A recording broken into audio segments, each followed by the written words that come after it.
Well, folks, in today's video, wait a minute. I'm not SMT Mainline. Hello, everybody. This is Kevin Jenner Productions, back again for a very interesting video today. What you see before me is something very sentimental to me. This is a Rivarossi SP 442 Atlantic. This particular one was my late grandfather's, and it was left to me a few years ago, and back then I didn't really know what I was doing, and I knew of this engine, but I didn't have the knowledge or the motivation to restore it. But recently I've gained the courage and the motivation to finally restore this locomotive, and, well, I'm doing it right. So I'm going to take the engine apart. I've already done some work. A few years ago I got a new trailing truck, which because the other one had, unfortunately, Zinc Pest, but this one has no further Zinc Pest. All it needs is new drivers, because the issue with this one is that the drive wheels are made from, I believe, an early plastic or bakelite, which one of the wheels unfortunately cracked, and the valve gear would not fit. So, or the valve gear would not correctly seat. I misspoke. But I'm here now, and I'm going to finally finish the locomotive that I've waited many, many years for, and I'm going to bring you on the journey today. It's going to be a little long, but I hope you stick along till the end. So, without further ado, let's get this locomotive disassembled and put the new wheels in.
folks, as you can clearly see, the Atlantic is very different looking.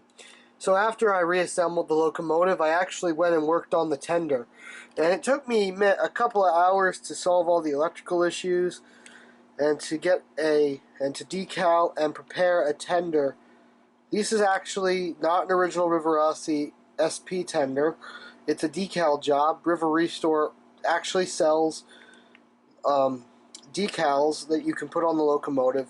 They're a little more finicky than even K4, but they do work, and I am very glad to have applied those. I also fitted a knuckle coupler, so the locomotive is NMRA spec, and if anyone's curious,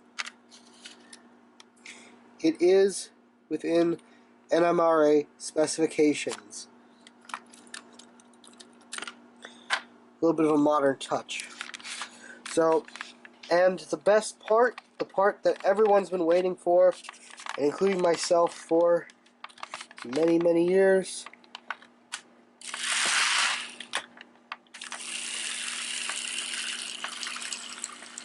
The locomotive actually works. And needless to say, I never thought this locomotive would ever run again. It was just so far gone. At one point, it was just far gone, and it was never going to run. But I got it to run. And I'm really happy to finally have this locomotive finished. So I'll leave you with a little bit of running action if I've shot any. If I decide to not include any, I just don't have anywhere to run at the moment besides my bench. So either way, thank you so much for watching, and I will see you in the next video. Thank you for watching.